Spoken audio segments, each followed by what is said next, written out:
Aloha, everyone.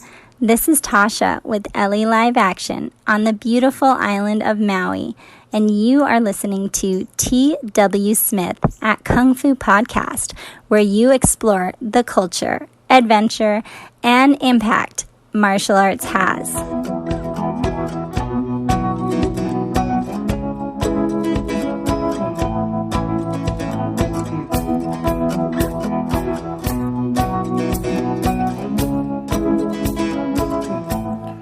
Thank you for joining me here at Kung Fu Podcast. My name is T.W. Smith, where we explore the culture, the adventure, and the impact of martial arts. This particular episode is an evergreen episode for anyone today or many years in the future that wants to take a listen to the old classics of BaGua.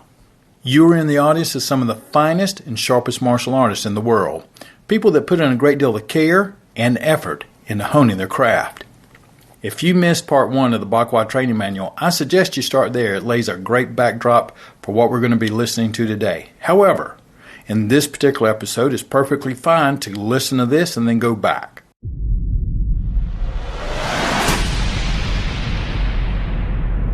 It begins with the introduction here in part 2, where the author writes, there are many systems of martial arts.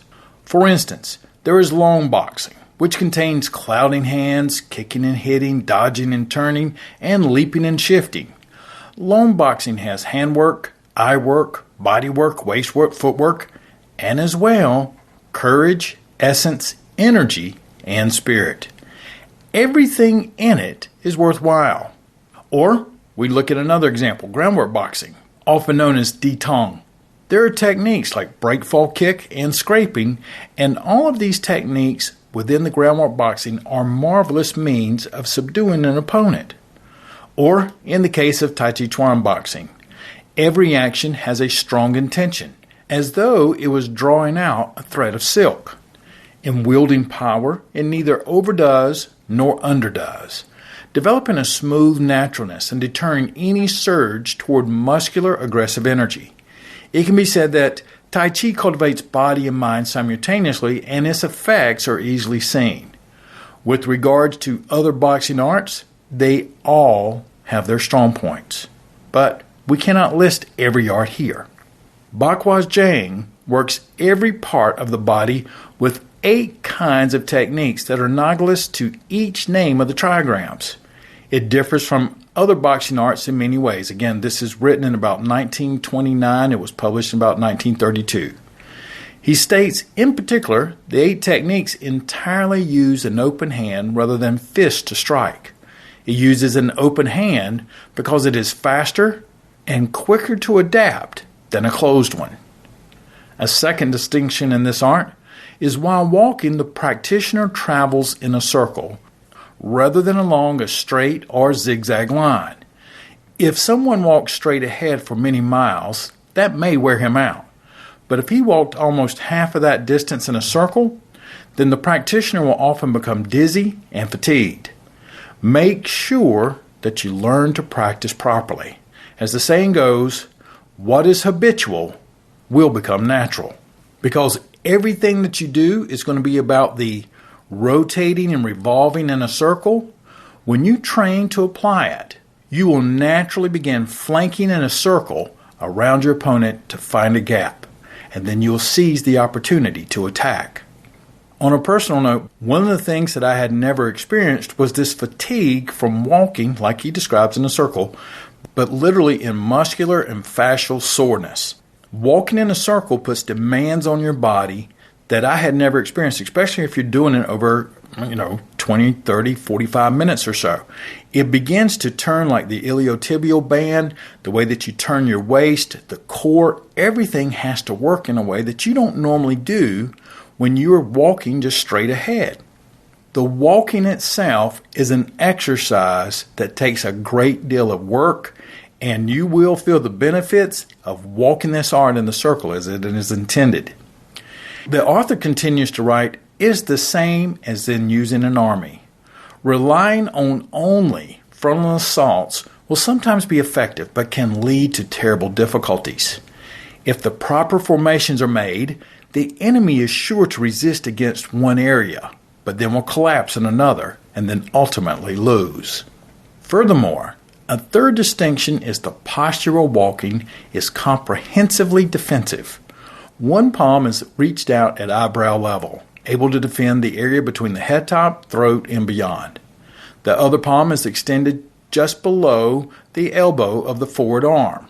The rear elbow is aligned with your solar plexus to guard your chest, and the palm can also be guarding your ribs. The particular stepping pattern that you have to learn and do so repetitively cover over your crotch to be able to guard against your groin. Sun Tzu once wrote, "Skilled warriors first put themselves into an invulnerable position and then are patient for the enemy to reveal where they are vulnerable."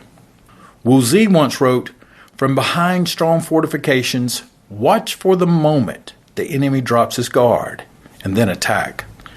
These are exactly the concepts that BaGua is built around. The Wu Zi I just mentioned is a classical Chinese work on military strategy attributed to Wu Qi. It is considered one of China's 7 military classics. It was also taught long ago in BaGua Zhang that the human body matches the trigrams. It says in the explanation of the trigrams from the Book of Changes, Kung corresponds to the abdomen. He continues to write this down about the body, but then he writes, because the art is passed down as 8 trigrams, that's what BaGua means, it has the same kind of situation as Xing Yi, which has its interpretational flaws of the 5 elements. The author Yin goes on to give you several examples of the esoteric and philosophical thoughts from others that uses the 8 trigrams as a way to interpret the art, rather than cataloging the art as a martial system. Then he plainly states, but if we continue to study all these points, we do not find any meaningful evidence to back up these ideas. Perhaps the teachers of those times were providing helpful hints to the students for remembering things about the parts of the body. However, in this scientific age of the 1920s and 1930s, such strained interpretations do not seem appropriate. But since the art is called BaGua, an intimate relationship with the Book of Changes is inevitable. Now we're going to transition to some of the descriptions of actually walking, and I'm trying to draw you a picture as well as I can between his writing and some of the things that I try to teach my students. While walking BaGua, you must learn to loosen your shoulders. Extend your forward young arm to a natural length. Sink your elbows, store power, and be prepared to issue it. Close your knees as you step and keep your feet level as they step out, as though they were being blown along by the wind. One of the other ancient classics would say is that you want to learn to walk as if you were sliding across the earth like a spirit. We use 3 stepping patterns for a practitioner to make fluid in general. They all follow the same descriptive principles. In the next paragraph, Yin describes the need for good posture and mechanics, the type of discussion that often gets dramatized because he's going to speak of blocking your energy. And as he wrote earlier, there is no room here for all these magical interpretations. If you translate as it was intended, it is no different than an offensive line coach teaching the proper and different mechanics required to drive-run block compared to pull and sweep, or to pass block.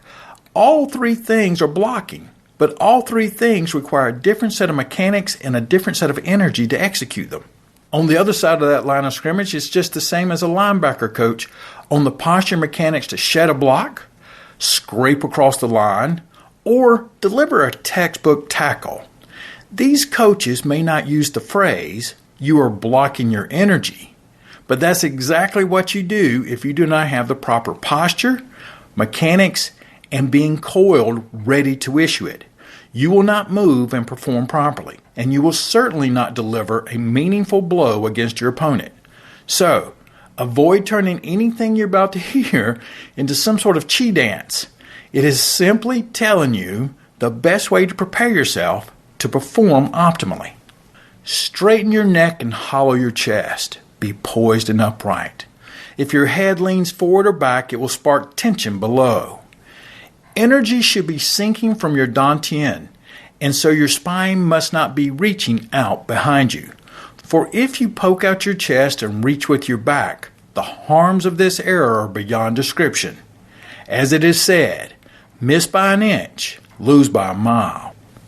So you cannot afford to be slunched over, hunched over, head and chest past the center of your feet, over your skis, or sulky in your posture. You will not be prepared.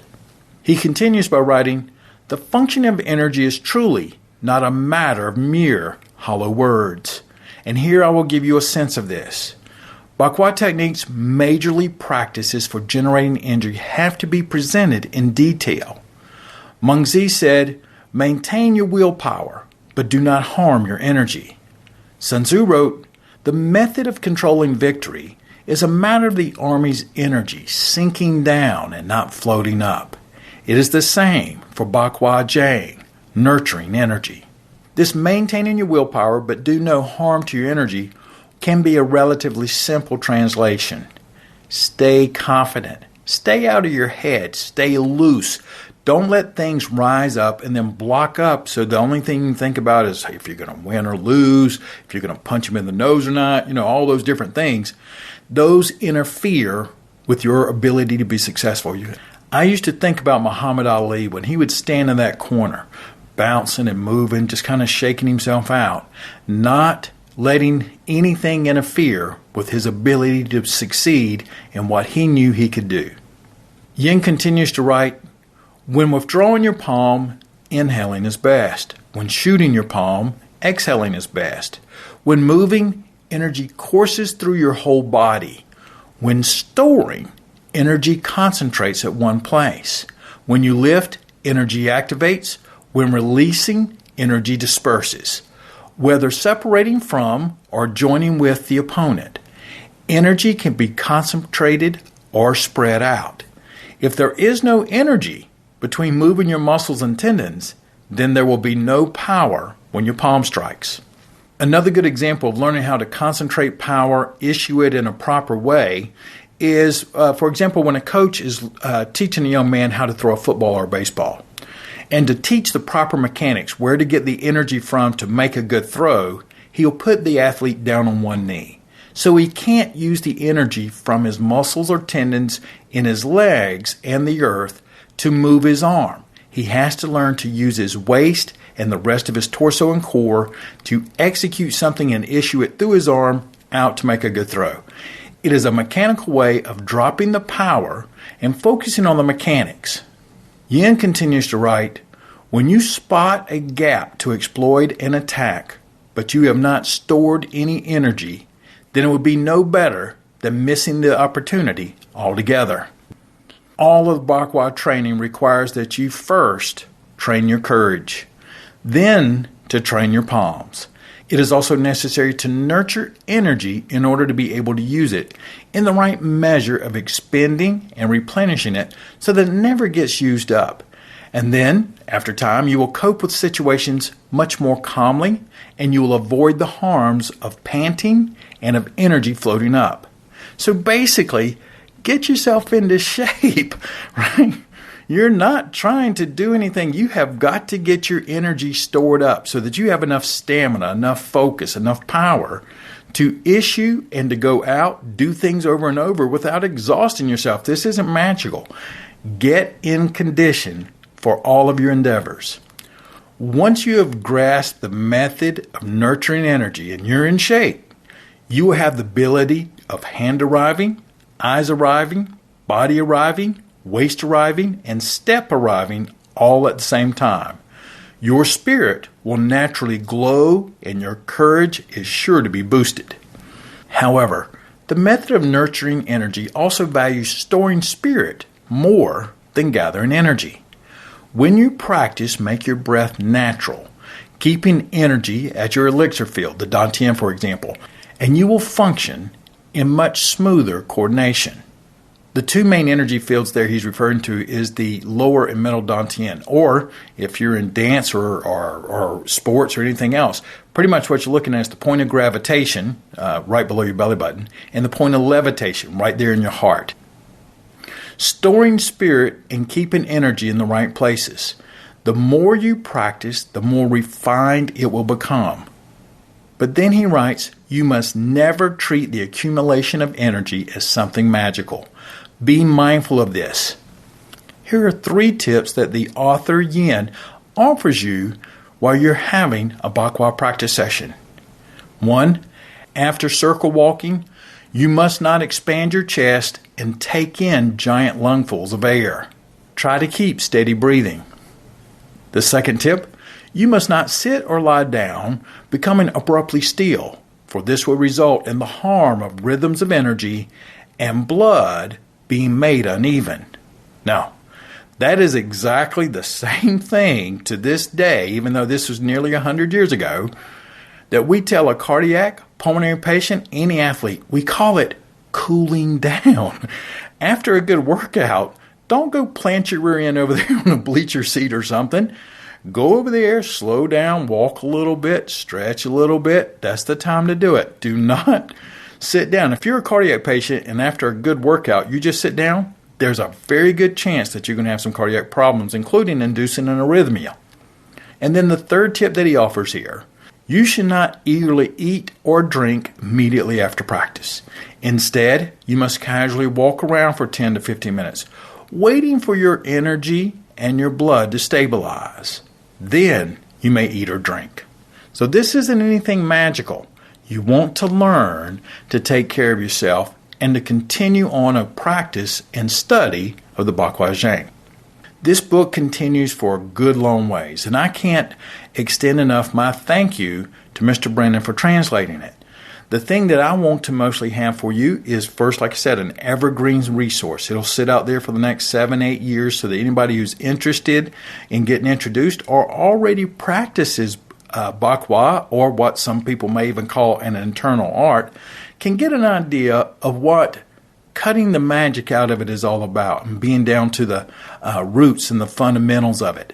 I would encourage you to find a good teacher. BaGua is one of those arts where pretty much left and right doesn't matter anymore because you're rotating your body as you revolve around a circle. It's extremely complex to learn because you have to learn in a third dimension that you don't have to learn in, for example, Xingyi, Tai Chi Chuan, Choli Foot, things like that. You really have to put your mind in a new place. And it was great. It was also very challenging. If you haven't yet, whatever podcast player that you're listening to right now, please go over and leave a review for this program. It's been a while that I've asked, but it would really help the program be seen and exposed and shared with others. And most of all, let me know what you think. Go over to kungfupodcast.com and leave a comment. I'd love to hear from you. Take care. Have a great practice today, and I'll be talking with you again real soon.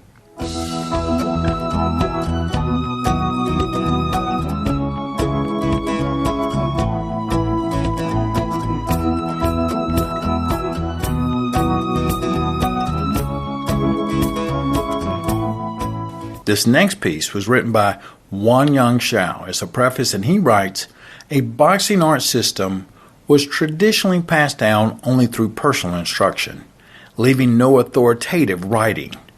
Furthermore, although many schools claim that so-and-so passed down such and such, there is really no way to verify it. He continues by saying that the oldest martial arts are described nowadays as external strengthening and internal energizing. One also writes at the time that whoever passed it down to us is not recorded in neither historical records or unofficial histories. This makes seeking its origins very difficult.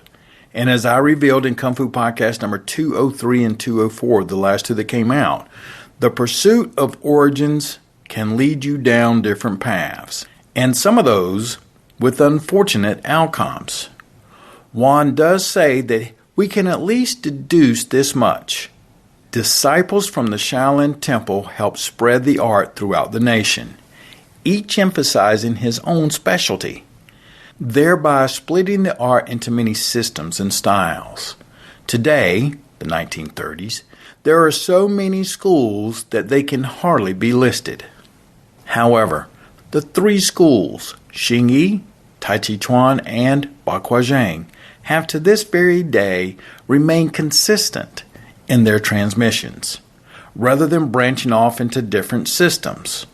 In particular, BaGua originated during the reign of Emperor Zhaoqing, 1796 to 1820, from the palace eunuch Deng Haoqian of Wen County, Hebei. He had practiced long boxing in his youth. Then, middle-aged in the palace, he one night encountered an unusual man and they fought. Admiring one another's abilities, they taught each other all of their skills.